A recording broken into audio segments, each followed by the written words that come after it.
13절부터 마지막 절 20절까지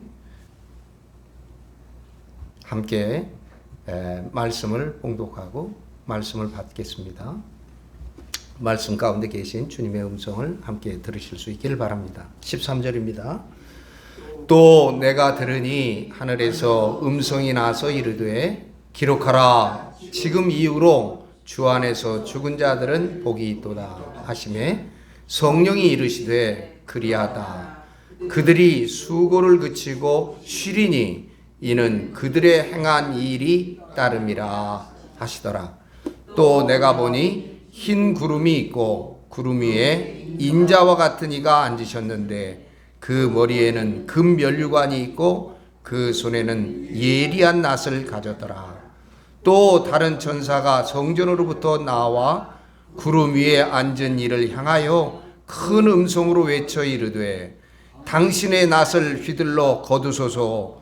땅의 곡식이 다 익어 거둘 때가 이르렀음이니이다 하니 구름 위에 앉으신 이가 낫을 땅에 휘두르매 땅의 곡식이 거두어지니라.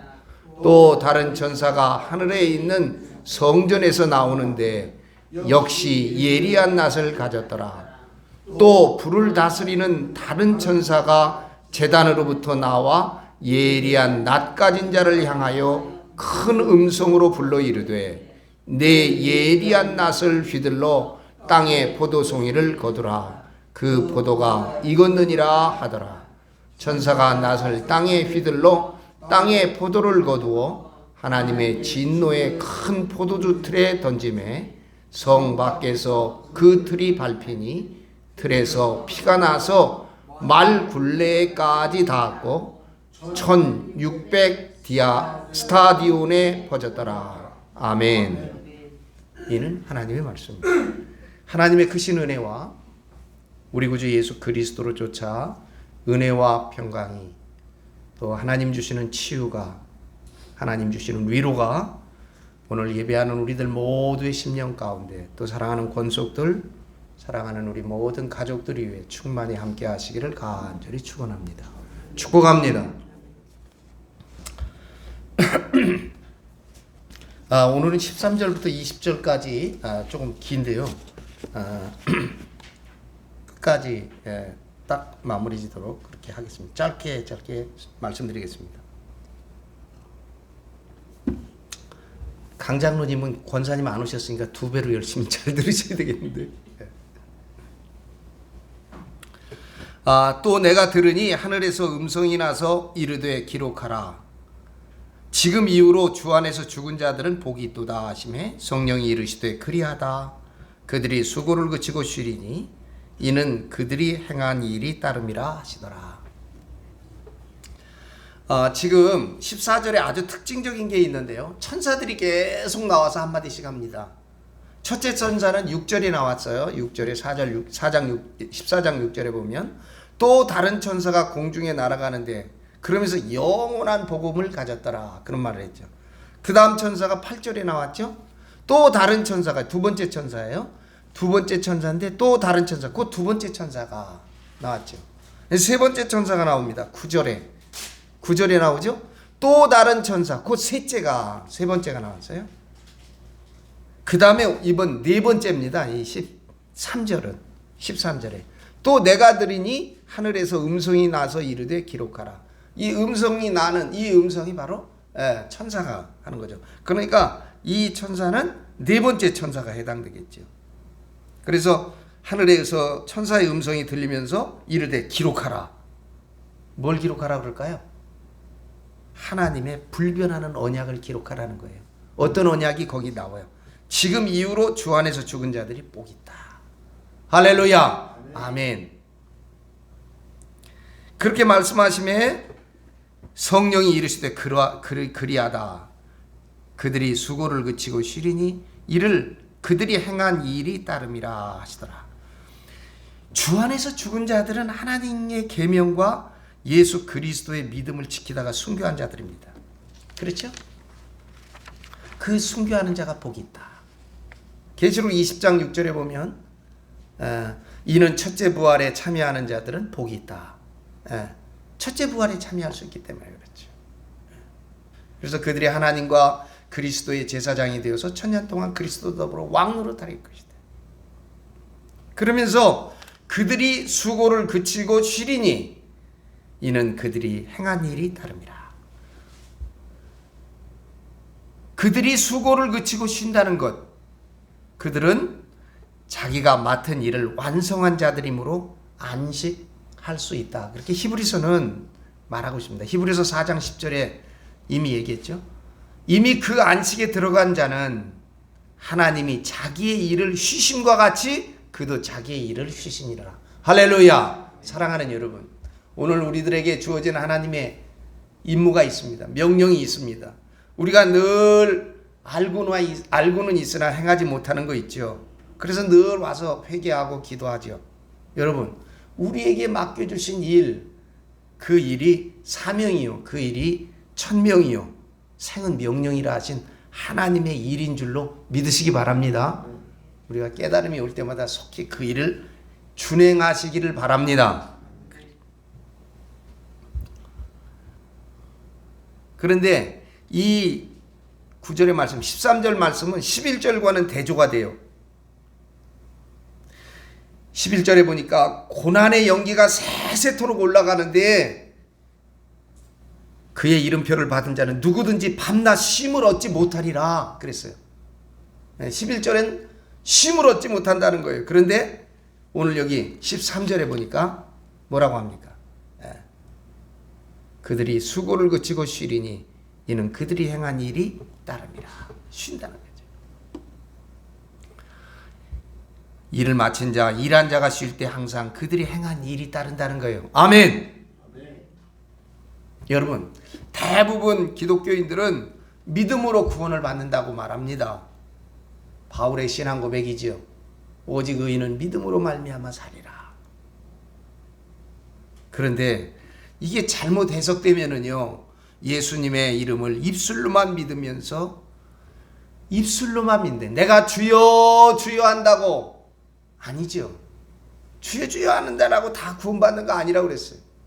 심지어는 내가 주의 이름으로 뭐를 행하고 뭘 하고 기적을 행하고 방언을 하고 말해요. 이런 거 나 그들을 전혀 알지 못한다고 그랬거든요.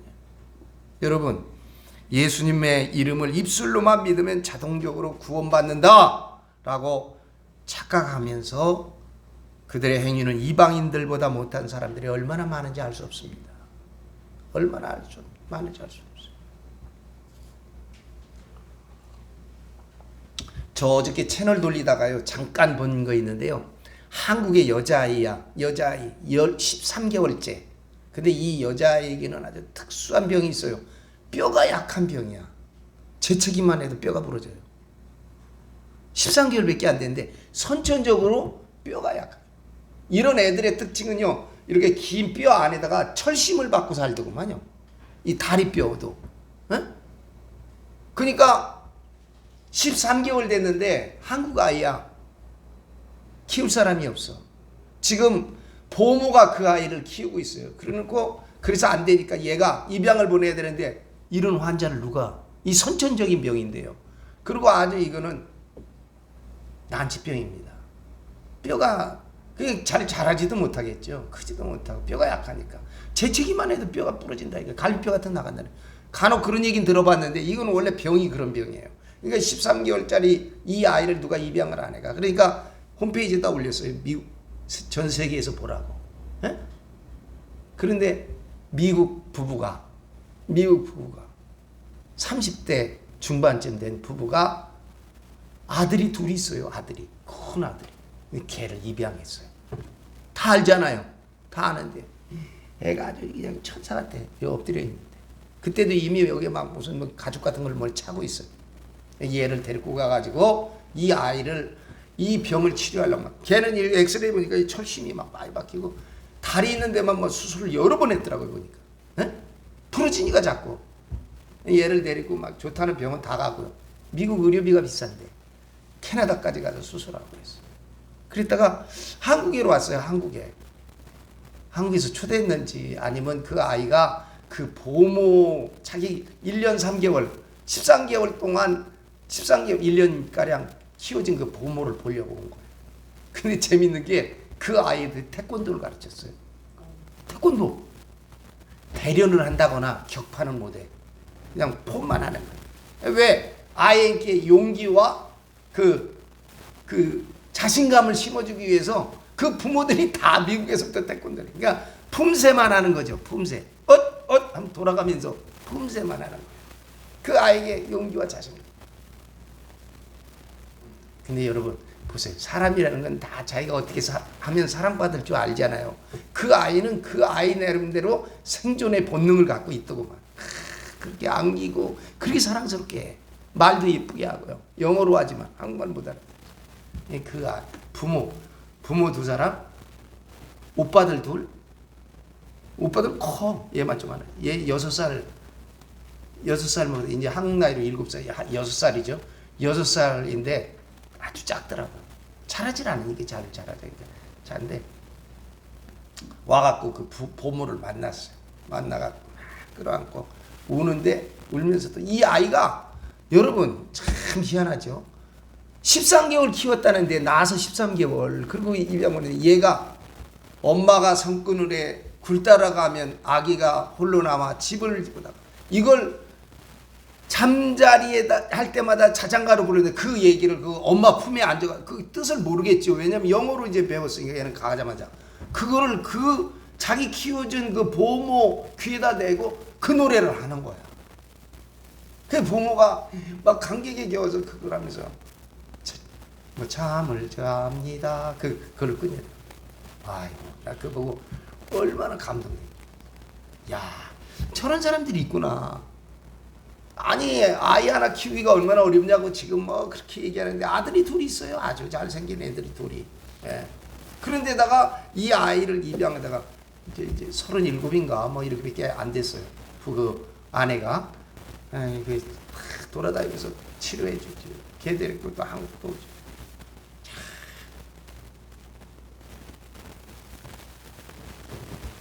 오히려 믿지 않는 사람들에게 오늘날 믿는 사람들은 얼마나 손가락질 당하고 외면당하고 지탄을 받는지 알 수 없습니다. 그런데 그것도 여러분 그것도 내가 감사하면서 우리가 생각할 것은 그것마저도 이제 마지막인지 모르겠어요. 그렇지 않아요? 왜? 아직도 그리스도인은 깨끗해야 되고 정결해야 되고 거룩해야 되고 의로워야 되고 그 행실이 아름답다고 기대하기 때문에 그나마 손가락질하지 않겠어요? 그 손가락질도 하지 않으면 이제 그땐 끝나는 거지. 그렇죠? 절에 다니는 사람한테 그렇게 손가락질합니까? 오늘 아침에 뉴스에 보니까 절에 스들이 저 정치인들하고 같이 술 파티했다고. 지난번에도 술 파티에 고기 삼겹살 갖고 들어가고 술 먹고 뭐 했다고 그게 뉴스까지 뜨던데 말이에요. 그랬다고 누가 이거 그럴 수 있냐고 그렇게 안 해요. 아니 스님들은 그래도 지도자들이니까 그렇지만 절에 다니는 사람들 뭐 이런 사람들한테 그렇게 얘기합니까? 유교 믿는다고 뭐 그렇게 했다고 뭐라고 합니까? 유독 아직도 그리스도인만이 빛과 소금의 모습과 모양을 갖고 있다는 거지요. 거기에서 더 위기를 느끼지 않습니까? 행위가 없어도 믿음만으로 구원받는다는 주장은 제가 늘 얘기하는 종교꾼들과 종교 안에 있는 건달들이죠. 건달들이 부르짖는 마귀의 구호입니다. 행위로만 구원받는다는 주장도 그릇된 것입니다. 물론 행위만 가지고 구원받을 수 없습니다. 믿음과 행위는 수레에 두 바퀴와 같습니다. 제가 부끄러운 것은 탈북민들의 대부라고 알려진 여기 이름 얘기해도 될 거예요. 천기원이라고 하는 목회자가 있었습니다. 천기원. 나이가 67세, 이제 60대 후반 내일 모레 은퇴해야 될 사람인데 이 사람이 여기에 여러분 대안학교 만들지 않았어요? 그래서 아이들 데려다가 그 사람이 한국의 쉰들러라고 하는 거예요. 쉰들러. 예?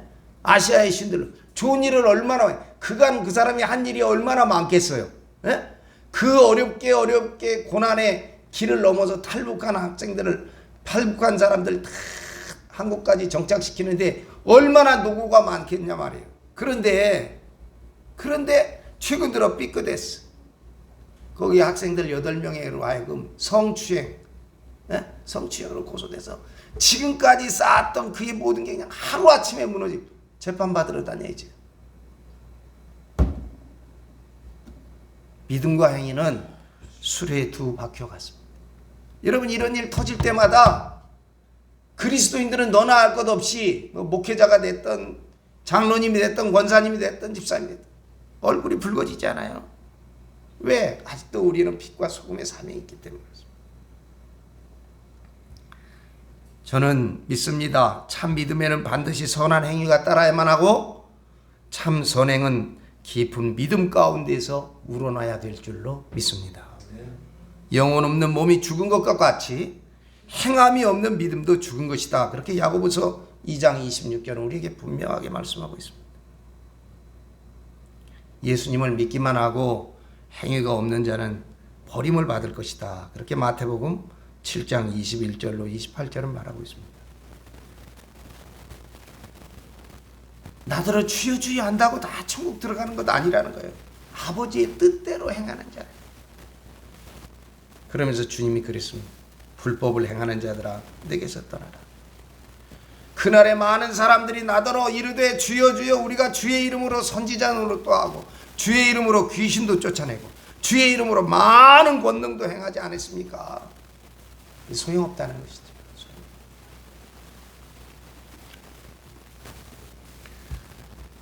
우리는 늘 깨닫고 주님이 우리에게 준 주님의 사명, 천명, 하나님의 명령을 늘 기억하면서 수고하기를 여러분 게으르지 않게 하시기를 부탁드립니다. 14절에 보니까 또 내가 보니 흰 구름이 있고 구름 위에 인자와 같은 이가 앉으셨는데,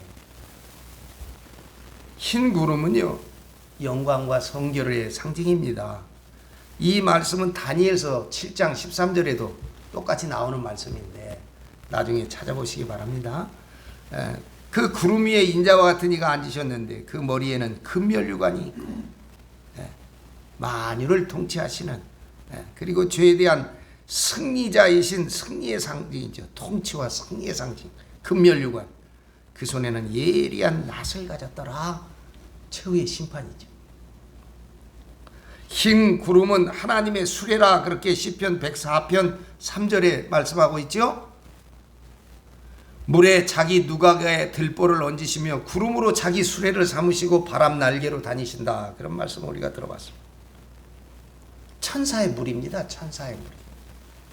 주님을 옹호하는 천사의 물.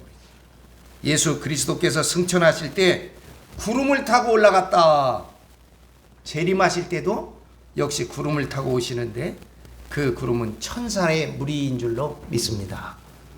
예수님은 많은 천사를 거느리고 오신다. 그렇게 마태복음 16장 27절에 그 천사들과 함께 오리니, 마태복음 26장 64절에는 하늘에 구름을 타고 오는 것을 너희가 보리라. 계시록 1장 7절에도 볼지어다 그가 구름을 타고 오시리라. 구름 위에 앉은 인자는 예수님을 말합니다.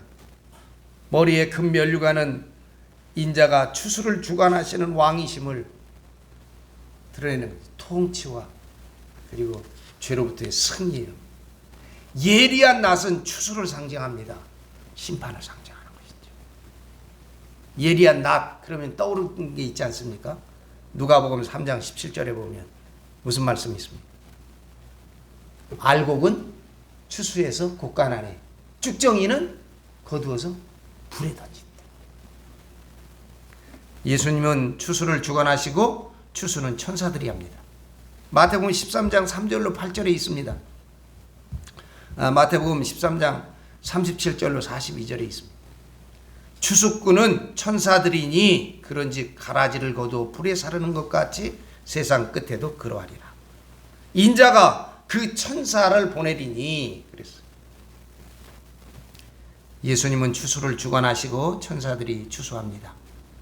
인자 같은 이가 예리한 낫을 들고 흰 구름 위에 앉아 있는 것은 그가 추수를 주관하는 감독자이심을 나타내고 있는 것입니다. 여러분, 반드시 주님의 심판, 주님의 추수의 날을 우리가 분명히 기억하고 그 날을 우리가 준비하고 예비할 수 있기를 바랍니다. 15절입니다. 또 다른 천사가, 이 다섯 번째 천사예요. 이거 천사, 아까 기록하라 그런 천사가 있고 이 다섯 번째입니다. 이 14장엔 쭉 천사들이 나와요. 이 다섯 번째 천사가 성전으로부터 나와 구름 위에 앉은 이를 향하여 큰 음성을 외쳐 이르되 당신의 낫을 휘둘러 거두소서. 이거 명령이 아닙니다. 이것은 말씀을 증거하는 거예요. 하나님의 천사가 성전으로부터 말씀을 주님에게 전하는 것이죠. 당신의 낫을 휘둘러 거두소서. 땅의 곡식이 다 익어 거둘 때가 이르렀음이니이다 그랬습니다.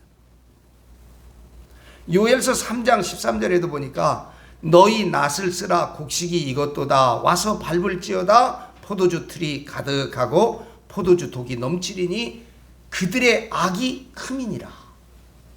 이거 보니까 여러분 이건 구원에 대한 심판이 아니라 구원에 대한 것이 아니라 어떻게 해요? 재앙이죠. 심판의 재앙입니다. 땅의 곡식이 다 이거 거둘 때가 이르렀다니. 구원자의 수요가 꽉 찼다는 거예요. 이제는 천사가 성전에서 나오는 것은 하나님의 추수의 명령을 전달하기 위해서입니다. 천사는 우리와 똑같이 피조물이기 때문에 예수님에게 명령을 할 수는 없습니다. 다만 하나님의 명령을 전하죠. 예수님만이 하나님 아버지의 뜻을 행하고 순종한 존재이시기 때문에 하나님의 추수의 명령을 천사가 예수님에게 전달하고 있습니다. 요한복음 15장 19절에 있죠. 아버지께서 행하시는 그것을 아들도 그와 같이 행하느니라. 아멘. 곡식이 다 익었다는 말씀에 도의 수가 꽉 찼고 창세전에 하나님께서 예정하신 택한 사와 예정하지 않은 그 수가 만수 꽉 찬 수가 되었다는 말입니다. 여러분 농사 중에 으뜸 가는 농사는 사람 농사라 그런 말씀을 여러 차례 드렸습니다. 하나님은 사람을 농사하시는 농부 주인이십니다. 하나님은 말씀의 씨를 우리들 인간의 마음밭에 뿌리셨습니다. 그러므로 우리 인간은 우리의 마음밭을 가꾸고 그 안에서 잡초를 뽑아내고 돌을 제거하고 옥토를 만들어서 60배, 30배, 60배, 100배의 결실을 맺어야 합니다. 농자, 천하지 대본이라는 뜻은 하나님이 인간을 농사하면서 내세우신 도의 강령, 한국말로는 도의 별이입니다. 강령이지요. 그런데 타락한 인간은 그 말씀을 잘못 깨닫고 땅만 파는 농부들을 일컬어 농자가 천하지 대본이다 이렇게 얘기하고 있어요. 우린 바로 읽을 줄 알아야 돼요.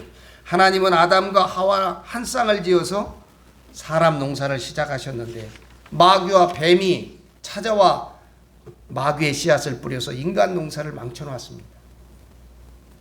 마태복음 13장에 그런 이야기가 있죠. 24절부터 보면은 천국은 좋은 씨를 제밭에 뿌린 사람과 같은데 사람들이 잘 때 원수가 와서 그 곡식 가운데 가라지를 덧뿌리고 가지 않았어요? 사랑하는 여러분, 지금은 인간 역사의 결실기인 줄로 믿습니다. 알곡은 천국 곳간에 수렴이 될 것이고 가라지는 불에 던지고 태우실 것입니다.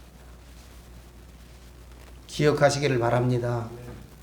여러분, 우리가 한순간도 이 하나님의 심판과 하나님의 이 구원의 추수 때를 잊어서는 안 되고 우리가 늘 기억하면서 살아갈 수 있기를 권면합니다.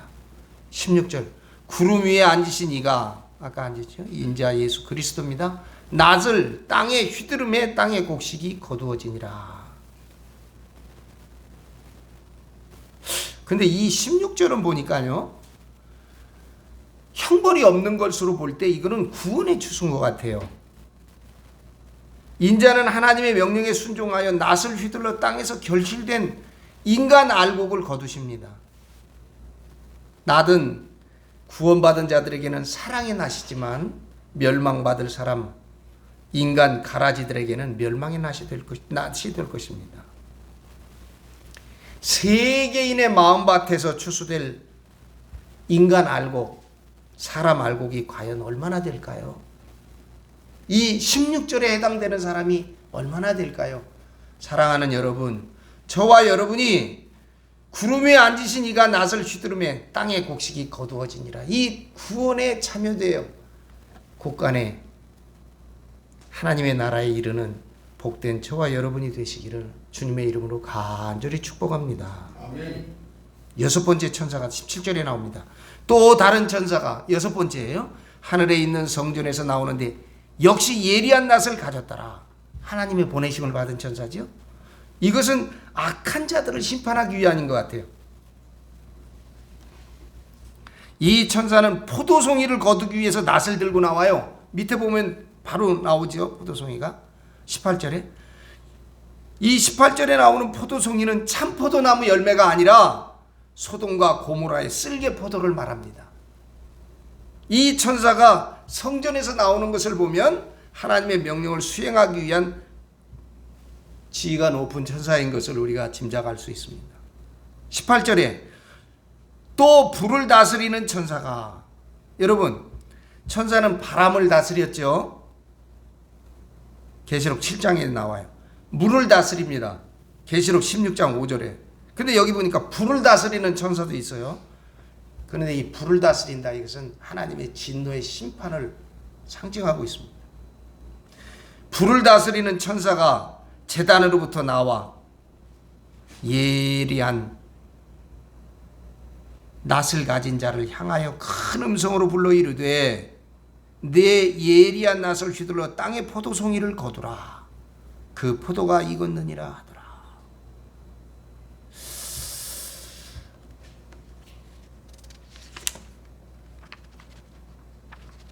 여기 제단으로부터 나와서 예리한 낫을, 여러분, 아까는 성전에서 나오지 않았어요? 하늘에 있는 성전에서 나왔다 그랬는데 여기는 천사가 제단으로부터 나왔는데 이것은 여러분 하나님 제단 밑에 하나님의 때를 신원하는 사람들의 기도가 있잖아요. 어느 때까지입니까? 그들의 음성을 가지고 나오는 천사입니다. 성도들의 기도를 모아서 하나님께 바치는 향단을 뜻하는 것이 바로 이 제단입니다. 신원의 때가 차서 예리한 낫을 가진 자를 향하여 큰 음성으로 불러 이르되 내 예리한 낫을 휘도 땅에 포도송이를 거두라. 그 포도가 익었느니라. 여기에 포도송이는 하나님을 대적하고 짐승을 경배하고 죄악을 탐닉한 그런, 그리고 하나님의 말씀, 하나님의 증거를 박해하던 자들이 있지요. 포도가 익었느니라, 심판의 때가 찼다는 것입니다. 이것은 악인을 심판하는 천사입니다. 불을 다스리는 천사는 불로 심판하는 말세에 나타나서 가라지를 태울 천사를 의미합니다. 그러므로 노아 때는 물로 홍수를 심판한 물을 다스리는 천사가 있었는데 그 천사와 구별되지요. 쓸개 포도를 심판할 천사이므로 포도송이를 거두는 천사에게 추수를 명령합니다. 불을 다스리는 천사가 성전 제단에서 나온 것은 제단 밑에서 신원의 날을 기다리고 있는 순교자들의 원한을 풀어주기 위함입니다. 천사가 거두는 포도송이는 참포도나무에서 익지 않고 소돔과 고모라의 포도나무에서 익은 쓸개 포도입니다. 신명기 32장에 기록되어 있는 것을 참고해 보시기 바랍니다. 하나님의 진리를 변조한 거짓 선지자와 종교꾼들은 쓸개 포도주에 취한 자들이므로 진노의 포도주 틀에 던져지게 되는 것입니다. 마지막 절입니다. 19절과 20절. 천사가 낫을 휘둘러 땅의 포도를 거두어 하나님의 진노의 포도주 틀에 던짐에 성 밖에서 그 틀이 밟히니 그 틀에서 피가 나서 말 굴레까지 닿았고 1600 스타디온에 퍼졌더라. 아멘.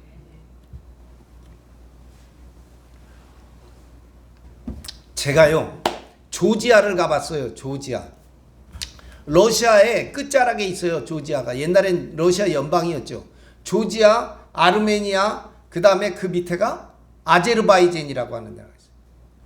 조지아하고 아르메니아만 기독교예요. 그 옆에 터키는 이슬람이고 아르메니아는 이슬람이에요. 아르메니아. 지금 분쟁이 많습니다. 요 지역에. 러시아가 틈틈이 조지아도 치지 않을까 늘 걱정해요. 옛날에 다 연방이었어요. 이 흑해변에 있는데요. 여기가 땅이 좋고 풍토가 좋으니까 러시아가 지배할 때도 공업, 군수 이런 거는 다 러시아 본토에 있고 이런 주변국들은 다 농업국들이에요. 네? 식량, 우크라이나가 식량 곡창지대 아닙니까? 이 조지아 아르메니아는요. 제일 유명한 게 뭐냐? 포도가 유명해요. 왜냐면 흑해변에 있고 높은 산에 있어요. 산. 아주 산 위에 올라가 보잖아요. 수목 제한 지역이라고 그래서 나무는 더 이상 자라지 못하고 풀이 저 스위스같이 나고 있어요. 그런 지역이 얼마나 많은지 몰라요. 그냥 언뜻 하면 1500m야. 거기는 가보니까. 네? 그래서 이제 코카서스 산맥이라고 그래요. 거기를 코카서스. 가봤더니 아르메니아는 포도하고 씨까지 삶아갖고 하는 꼬냑이 세계에서 최고래. 러시아의 지배자들이 여기 와서 다 꼬냑 사갖고 갔어요. 죄송합니다만 저도 맛 좀 보라고 한 잔 따라주길래 조금만 한 잔 따라갔고요. 입에만 대봤어요. 무슨 맛인가 보려고. 향수 맛나. 향수. 아마 향수를 들이키면 향수도 제조법 비슷하대요. 그래서 옆에 있는 분들이었어. 응? 조금 나 이거 뭐 워낙 비싼 거예요. 이 꼬냑이 너무 비싸요. 조그만한 잔에 조금 주는 건데 제가 맛을 봤더니 와, 제가 보기에는 향수 마시는 것 같아. 이 향기가 그렇게 진합니다. 이 아르메니아는 이 꼬냑이 최고 좋은 나라예요. 장로님들이 술을 잘 드시면 내가 꼬냑을 한 병 사갖고 오는 건데. 그 다음에 조지아는 포도주는 또 세계 최고야. 조지아가. 포도주 다 갖고 왔어요. 뭐 어디 포도주에도 거기 포도주 대단히 좋습니다. 포도주. 나 아는 분들은 거기서 나오다가 포도주를 몇 병 샀어. 어디서? 면세. 완전히 시골 역 같아요. 공항이라고 워낙 낙후되어 있는 나라들이니까. 조지아나 아르메니아나 그냥 우리나라 시골 역도 그만해요. 에? 공항이 그래. 그리고 그냥 면세점도 매대 하나 있는 거예요. 매대. 뭐 팔 것도 별로 없어요. 그 나라는 다 꼬냑이나 그냥 포도주만 파는 거야. 그러니까 그 시우마라고 준 데서 샀으면 가방 밑에다 넣었으면 됐을 텐데. 이 사람들이 이거 국제 여행을 안 해본 나라니까 그런가 봐. 꼬냑을 사니까 비닐봉지에다 다 그냥 담아줬어.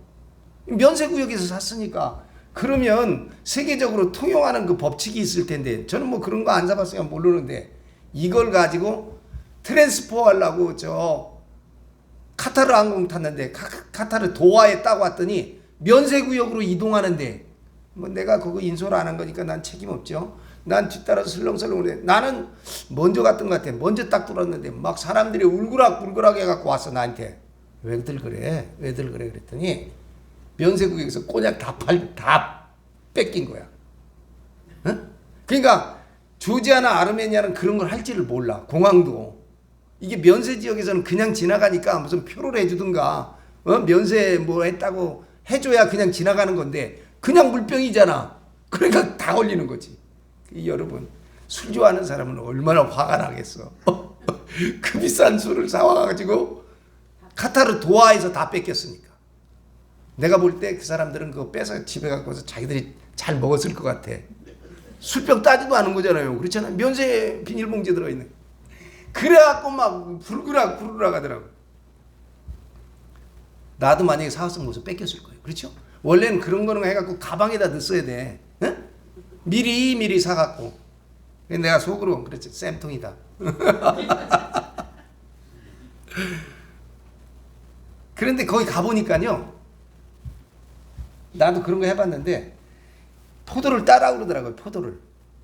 내가 터키에 가니까 건포도를 한번 따본 적이 있어요. 건포도 가봤는데 포도가 노랗고 갈색 나는데 쭈그러져 있더라고. 그래서 난 그런 포도를 처음 해봤거든요. 그러니까 내가 그거 보고서 이거 포도 농사 망쳤구나. 그랬다 웬걸 그게 건포도야.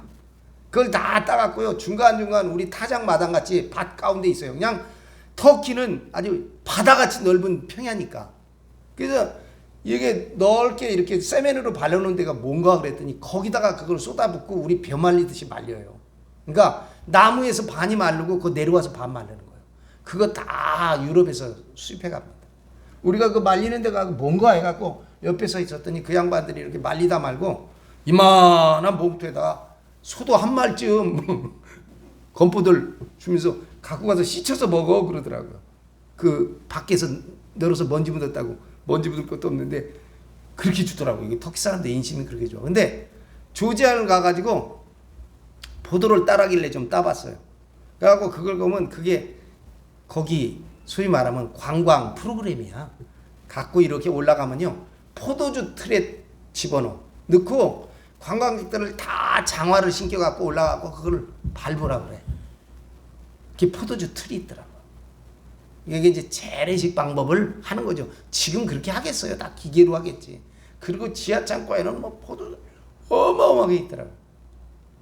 그래서 뭐 자기들은 뭐 포도 이렇게 땅 속에다가 항아리를 묻어갖고 거기는 숙성을 시켜요. 그런데 보니까 그 집집마다 가보면요, 집집마다 우리 외양간 같은데 옆에 가보면요 뚜껑 열은 포도 있어요. 집집마다 포도를 담아. 우리 옛날에 농주 담듯이요. 집집마다 포도가 그렇게 잘 돼요. 이게 조지아는 산업이 안 되니까 땅을 임대해줘요. 외국에 오면 임대해준대. 거기 있는 친구 얘기 들어보니까 땅을 임대해주는데 포도 농사는 못하게 한대요.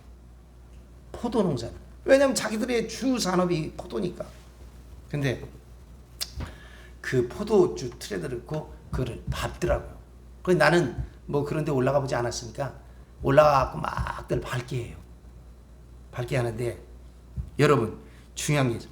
땅에 포도를 거두어. 이게 지금 심판당하는 사람들이죠. 하나님의 진노의 포도주 틀에 던졌습니다. 그래서 성 밖에서 여러분 예루살렘 성 안에요. 이 성 밖이라는 건 예수님도 어떻게 해요? 십자가 질 때 성 밖으로 가셨죠. 구원의 무리들 가운데 들지 못하는 겁니다. 성 밖으로 쫓겨나서 그 틀에서 밟히는데 틀에서 피가 흘러 넘치는 거예요. 포도주가 막 밟으면 넘칠 거 아니에요? 그게 말 굴레. 여러분 말 머리에다 이렇게 써갖고 입으로 해갖고 여기 말 고삐로 해는 굴레 있잖아요. 이 말이 보통 서 있으면 적게 잡아도 1m 50cm는 되지 않습니까? 말 머리가. 그 피가 얼마나 많이 쏟아지느냐면 1m 50까지 찬다는 거예요. 지금 저 팔레스틴 가자에서 사람 죽어가지고 여러분 피 쏟아지는 건 유도 아닌 거죠. 에? 유도 아닌 거야. 전 세계 지금 몇 억 명이지 우리가 뭐 80억이라는데 심판받아가지고 그 피가 말 굴레까지 올라온다는 거예요. 1m 50, 2m까지 물 굴레까지. 그런데 이게 어디까지냐? 1600 스타디온. 1600 스타디온. 완 스타디온이요. 1 스타디온이 180m, 200m 치거든요. 200m면 축구장 2개입니다. 예? 축구장 2개. 그러면 여기 지금 1600 스타디온. 이거는 따르게 설명이지만 그렇게 넓게가 어떻게 말 고삐까지 피가 찬다는 거예요. 얼마나 많은 사람들이 여러분 구원에서 낙오되는지 보여주는 겁니다. 술틀은 포도주 틀은 앞찾기죠. 거짓 종교인 권력자들 땅에서 백성들을 압박하고 착취한 이들을 그들을 다 앞찾기 포도주 틀에 던져진다는 것입니다. 악인들은 선한 사람의 피와 기름을 짜먹은 자들이므로 술틀에 던져져 피와 기름을 흘리게 될 수밖에 없죠. 이사야 63장, 요엘서 3장, 에가서 1장, 계시록 19장. 사필 규정 아닙니까? 사필 규정. 결국에 무슨 일이든 옳은 이치대로 돌아간다는 뜻이 사필 규정입니다. 성은 하나님의 구원받은 성도들과 함께 거하시는 새 예루살렘을 의미하는데 여기는 성 밖이라고 했습니다. 예수님은 성 밖에서 악인들에게 고난받으셨습니다. 그러므로 악인들도 성 밖에서 심판받는 것 당연한 겁니다. 피가 말 굴레까지 닿았다는 것, 여러분 이데올로기 싸움, 사상 싸움, 종교전쟁, 이 잔인함과 비참함. 여러분 보시지 않습니까? 러시아가 우크라이나에 그 수많은 민간인, 그 수많은 시설을 때려 부시고 있지 않습니까?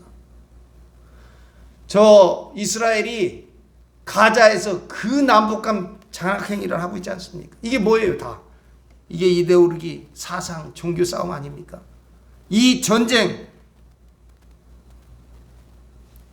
제가 여러분에게 말했죠. 말은 바람을 의미한다 그랬잖아요. 바람은 사상, 주의, 이념 아닙니까? 풍조. 인류의 전쟁은 종교 전쟁이었고 양극단의 이데올로기 싸움이었습니다. 악인들의 더러운 피가 말 굴레까지 닿으면서 사상, 주의 끝까지 올라갔다는 거예요. 끝에까지 갈 때까지 갔더니 완전히 피바다 속에 잠겨 활동할 수밖에 없는 그런 지경에 이른 것입니다. 영적으로 1600 스타디온만 설명해드리고 마치겠습니다. 성경엔 40수가 여러 번 나오지요.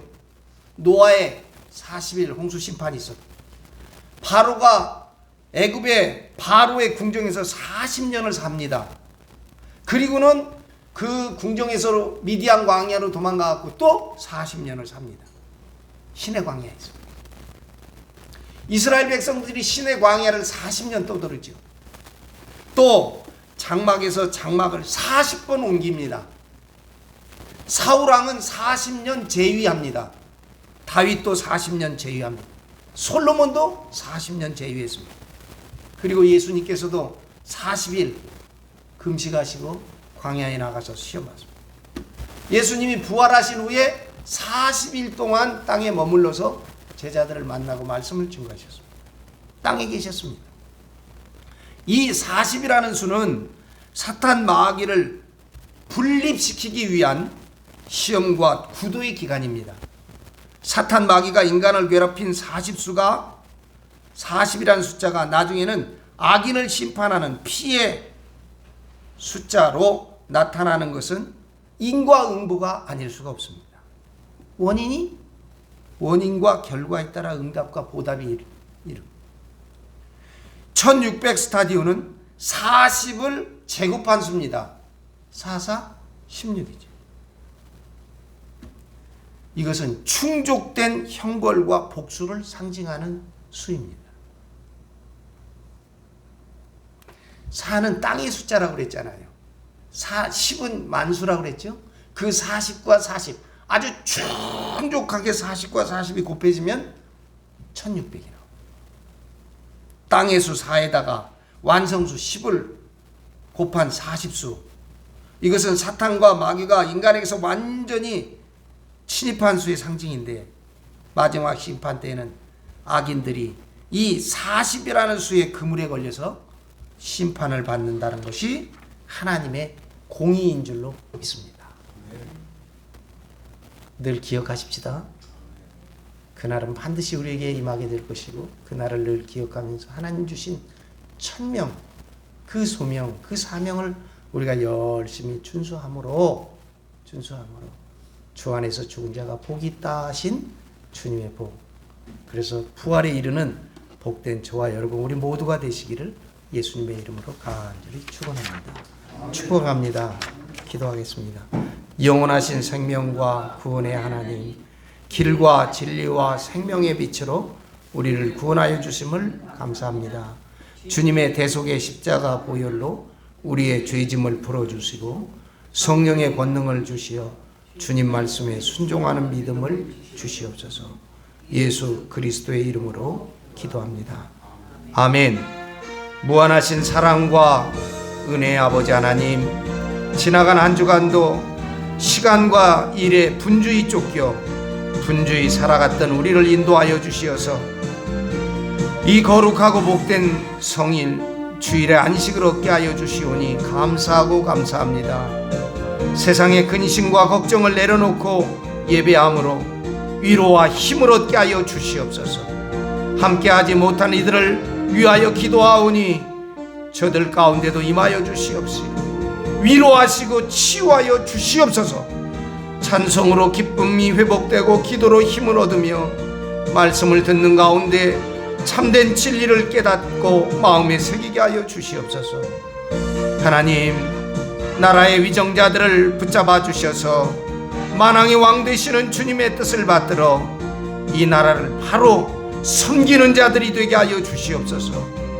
헛된 영화와 불의의 권력의 유혹에서 벗어나게 하여 주시옵시고, 하나님 앞에 겸손한 자들이 되게 하여 주시옵소서. 교회의 머리가 되시는 예수님, 예수 그리스도의 통치를 받아 저희들 모두가 온전한 믿음의 공동체로 거듭나게 하시고, 왕 되신 주님을 바라보며 우리에게 맡겨진 사명을 온전히 순종하고 주님을 바라 나아가는 저희들이 되게 하여 주옵소서. 기도합니다.